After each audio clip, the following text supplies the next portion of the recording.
Assalamualaikum warahmatullahi wabarakatuh. Waalaikumsalam warahmatullahi wabarakatuh. Nahmaduka Allahumma kama amartana an nahmad wa nusalli wa nusallimu ala sayyidina Muhammadin wa ala alihi wa ashabihi wa tabi'in wa tabi'ihim bi ihsanin ila yaumiddin, amma ba'd. Alhamdulillah rabbil alamin, kita bersyukur pada Allah Subhanahu wa taala atas nikmat-nikmat yang Allah berikan kepada kita, terutama nikmat yang paling agung, nikmat yang paling besar, yaitu nikmat iman dan nikmat Islam.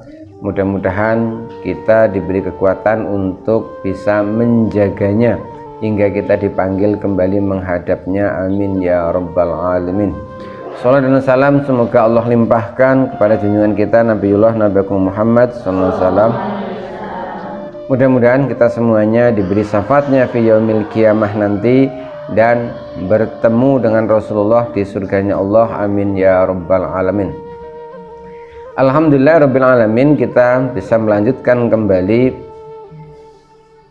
ngaji kita. Pada kesempatan kali ini kita akan membacakan di antara kata mutiara nasihat dari seorang ulama besar pada zaman tabi'ut tabi'in, yaitu yang bernama Ibrahim bin Adham. Kumpulan-kumpulan dari nasihat Ibrahim bin Adham ini diantaranya itu bisa kita dapati di kitab yang namanya kitab Hilyatul Aulia. Di dalam kitab tersebut dicantumkan sebuah peristiwa ketika pada suatu ketika Ibrahim bin Adham ini sedang berjalan melewati sebuah pasar. Kemudian ada sekelompok manusia. Jadi karena mereka mengetahui ini seorang waliullah, ulama besar lewat, maka mereka berbondong-bondong mendatangi untuk bertanya. Marra Ibrahim ibnu Adham fi aswakil Basrah. Pada suatu ketika Ibrahim bin Adham melewati sebuah pasar di kota Basrah. Fajtama'an nasu ilaihi, maka kemudian orang-orang mengerumuninya. Faqulu, mereka berkata lahu kepada Ibrahim bin Adham, ya Aba Ishaq, wahai Aba Ishaq. Jadi di Arab itu kadang-kadang orang itu dipanggil tidak disebut namanya, tapi disebut dengan sebutan wahai bapaknya, siapa nama anaknya, begitu. Wahai bapaknya Ishaq, maksudnya wahai Ibrahim bin Adham.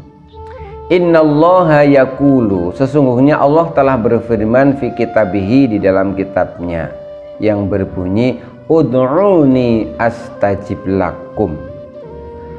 Ud'uni, berdoalah kamu sekalian kepadaku, kata Allah, astajib, maka aku akan mengabulkan lakum, kepadamu. Selanjutnya kata orang-orang ini, wa nahnu nad'uhu, kami telah berdoa kepada Allah Subhanahu wa taala mundu dahrin, sudah sekian lama. Fala yastajibu lana, tetapi Allah tak kunjung mengabulkan doa kami. Faqala, maka berkata Ibrahim bin Adham berkata, ya ahlal Basrah, wahai penduduk Basrah, matat qulubukum fi asrati asya'a. Matat qulubukum, hati kalian telah mati, fi asrati asya'a, karena 10 perkara, 10 hal yang menyebabkan doa kamu sekalian ini tidak dikabulkan atau belum dikabulkan oleh Allah adalah karena hatimu telah mati disebabkan oleh 10 hal. Awalan, yang pertama, kata Imam Ibrahim bin Adham, ngaraftumullaha walam tu'addu, walam tu'addu, tambah itu hamzah fathah. Araftum, kalian semuanya mengetahui Allah walam tu'addu haqqahu, tetapi kalian tidak menunaikan, tidak memberikan haknya. Kalian mengetahui Allah, tapi haknya Allah tidak diberikan. Apa itu haknya Allah? Ya, diantaranya kalau kita menjalankan perintah Allah, berarti kita menunaikan haknya Allah. Wasani yang kedua, qara'tum kitaballah. Qara'tum, kalian membaca kitab Allah, Al-Quran, walam ta'malu bihi, tetapi kalian tidak mengamalkannya. Kalian membaca Al-Quran tapi tidak mengamalkan isinya. Wasalisu yang ketiga, idda'aitum hubba Rasulillah sallallahu alaihi wasallam wa taraktum sunnatahu. Idda'aitum, kalian mengaku-ngaku hubba Rasulillah sallallahu alaihi wasallam, mencintai Rasulullah sallallahu alaihi wasallam, wa taraktum sunnatahu, tetapi kalian meninggalkan sunnah-sunnah Rasul. Jadi yang pertama tadi, mengenal Allah tapi tidak melaksanakan perintahnya, berarti tidak menunaikan haknya.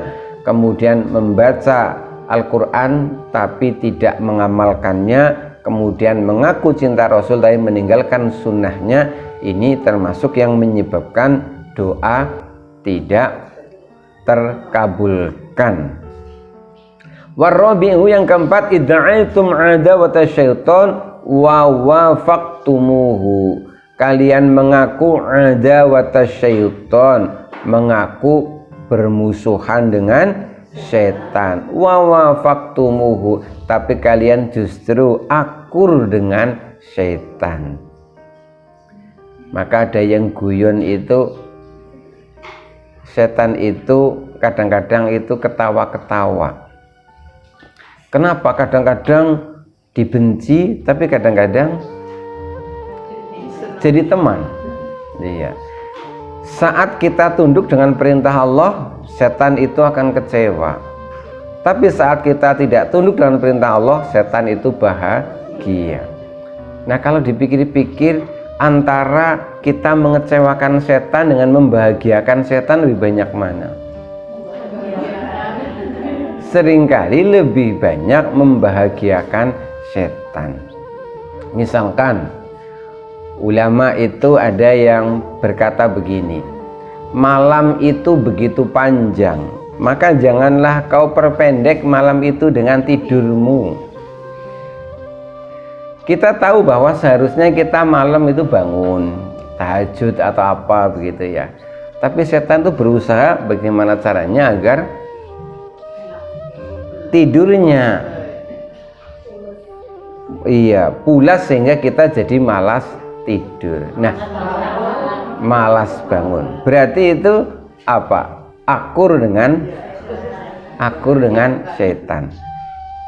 Ketika mendengar panggilan azan, seharusnya kan bergegas mengerjakan sholat.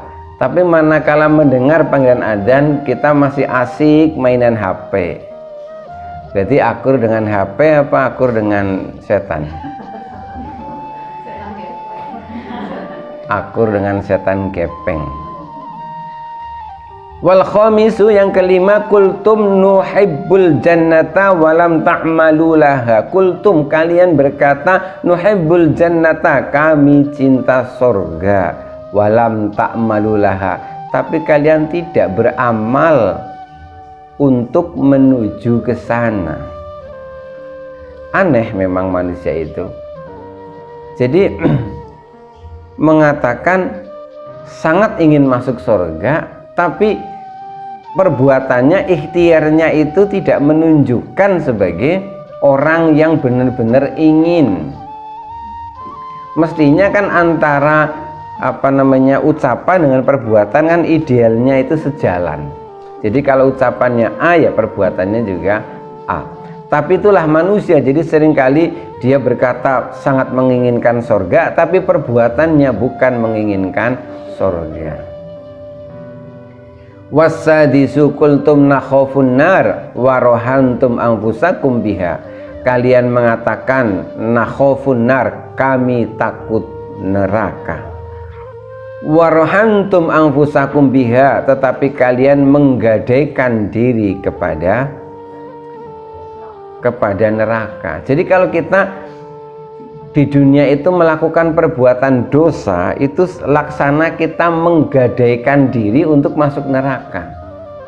Mestinya kan menggadaikan diri untuk masuk surga. Sama dengan kita mengeluarkan harta kita. Kalau kita keluarkan di jalan Allah, misalnya masuk kotak masjid, masuk anak yatim, itu kan berarti seperti menggadaikan untuk surga. Nah kalau kita pikir-pikir tuh harta kita itu lebih banyak kita gadaikan untuk surga apa untuk neraka? Nah, maka harus diilmuni, karena harta kita itu tetap akan habis, dan kemungkinan habisnya itu hanya dua. Kalau tidak habis di jalan yang diridhoi oleh Allah, ya akan habis juga di jalan yang tidak diridhoi oleh Allah. Maka kalau uang kita, harta kita misalkan berkurang atau habis, asal itu insya Allah diridhoi oleh Allah, tidak usah bersedih. Uangku kok habis, kemana ya? Oh, tak masukin kotak masjid, tak buat bantu tetangga, buat membantu saudara. Itu tidak usah disesali yang seperti itu. Jadi kita memang perlu kadang-kadang melakukan tracing itu apa?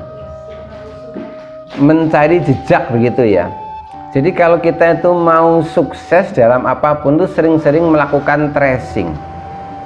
Kalau mau sukses mengelola keuangan kita, harus sering-sering melakukan tracing. Uangku itu kemana saja. Sering-sering dicek itu habisnya di mana sih uangku.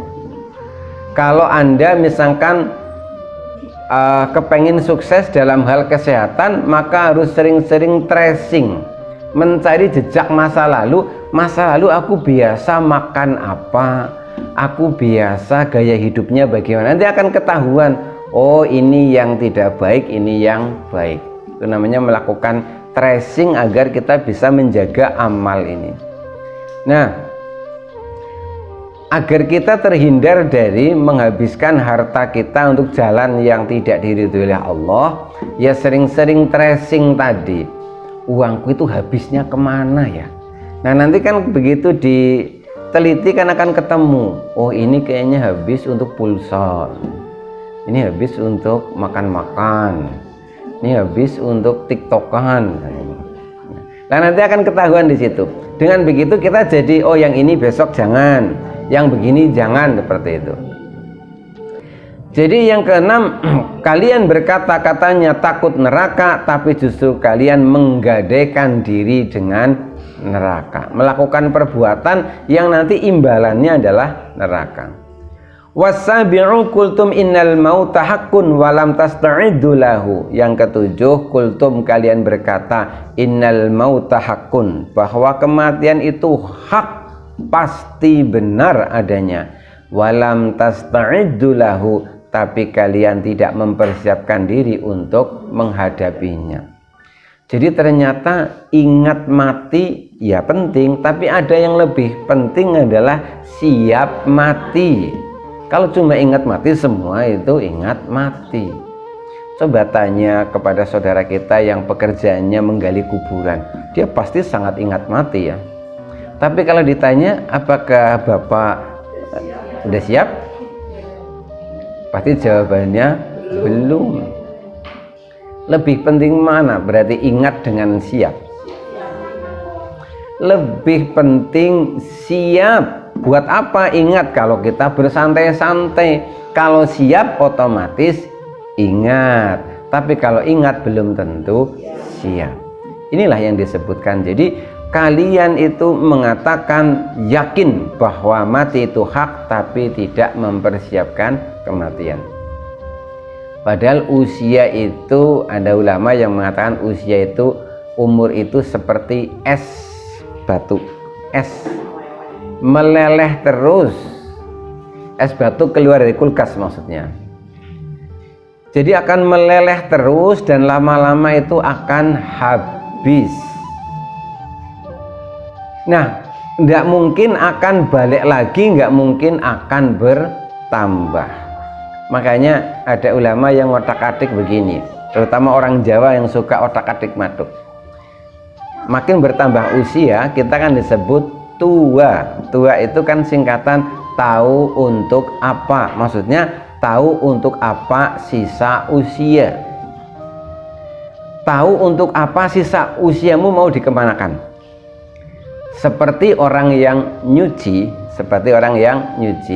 kalau Anda sedang nyuci baju, cucian masih banyak, sabunnya masih sedikit, Anda harus bagaimana? Jangan bilang beli deterjen lagi. Cucian kotor masih banyak, sabunnya tinggal sedikit, lalu kita bagaimana? Diirit-irit kan ya, supaya apa? Sisa sabun ini cukup, maksudnya apa? Umur kita makin berkurang, dosa makin banyak. Jangan bilang mau beli umur lagi, nggak ada. Tua, tahu untuk apa sisa usia. Terus kata orang Jawa lagi, setelah tua terus biasanya dipanggil simbah. Usia di mana orang seharusnya benar-benar banyak menyembah. Menyembah siapa? Menyembah yang. Nah, yang apa? Yang maha kuasa, yang memberi rizki, yang maha hidup dan sebagainya. Nyembah yang, makanya sholat namanya sembah yang.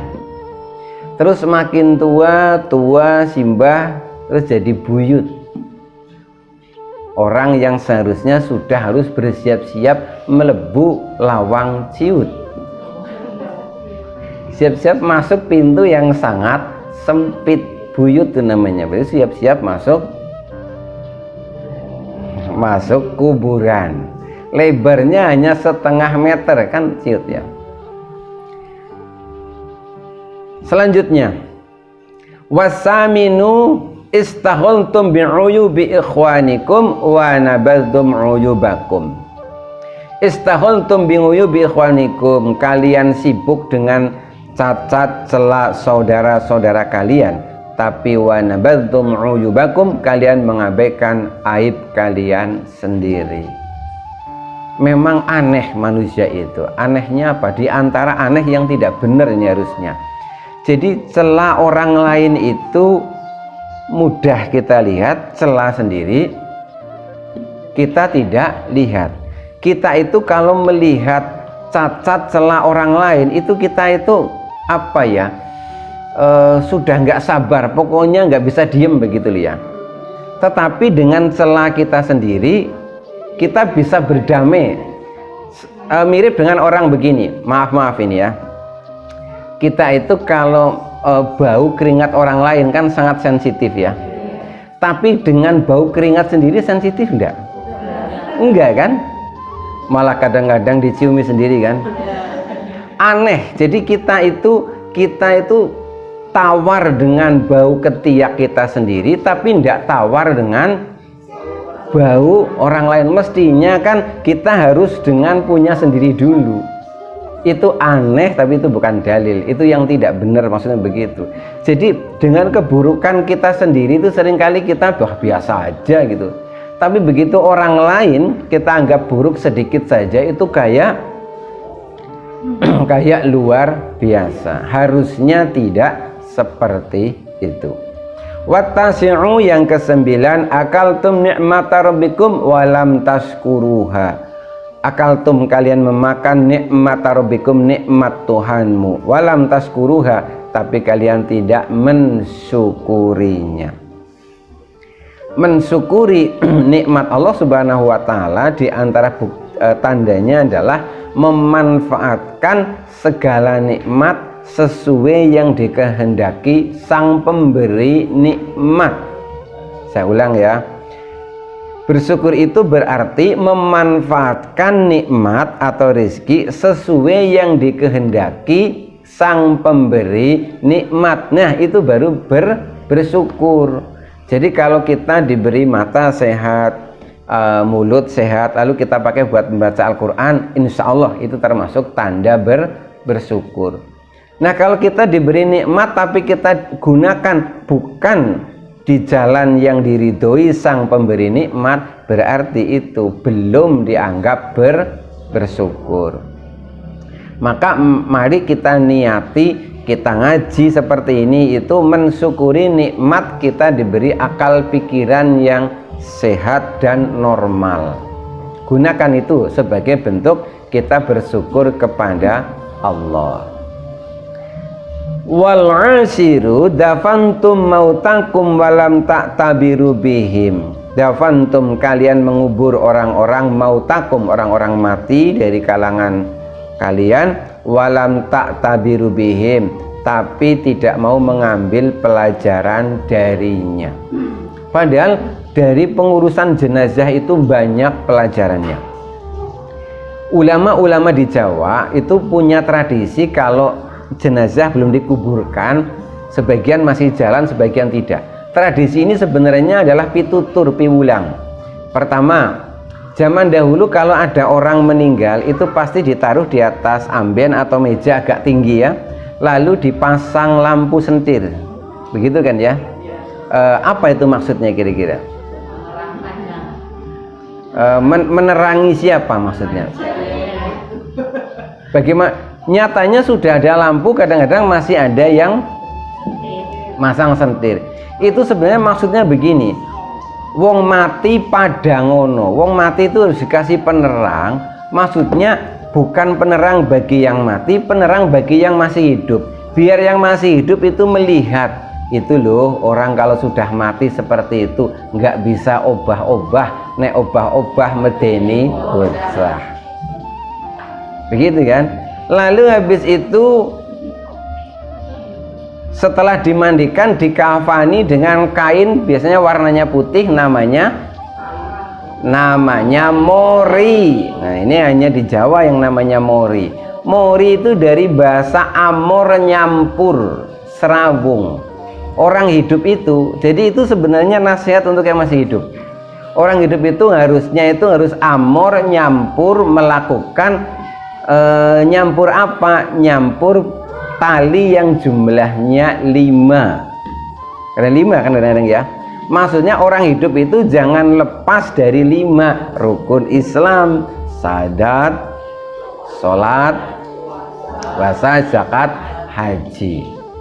Kemudian setelah disolati mau berangkat ke kuburan, lalu setelah dipanggul begitu, biasanya keluarganya pada semurup begitu kan.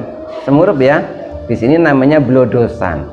Itu semurup itu bahasa Jawa zaman dahulu, artinya ketahuilah, semurupo, gatekno, perhatikan. Itu loh orang mati itu kayak begitu, dipanggul, digotong, diem saja. Semurupo maksudnya itu loh, mbahmu kayak gitu itu loh.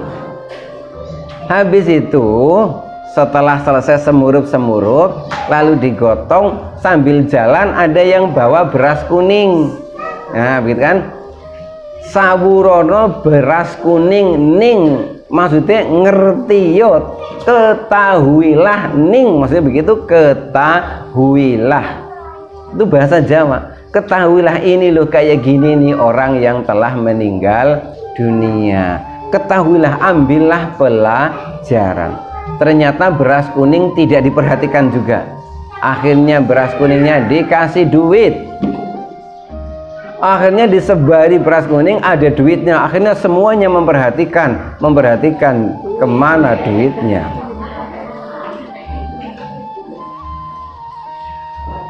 Lalu begitu sampai di kuburan itu ada yang bawa kelapa muda, degan.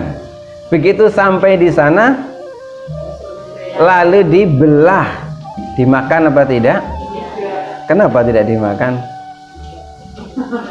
Itu loh, ketahuilah kalau sudah meninggal dunia itu, yang enak-enak dulu di dunia sekarang udah nggak enak, sudah beda makanannya. Makanya karena pada zaman dahulu tuh yang dianggap enak itu kelapa muda, mestinya zaman sekarang diganti durian, dibelah jangan dimakan.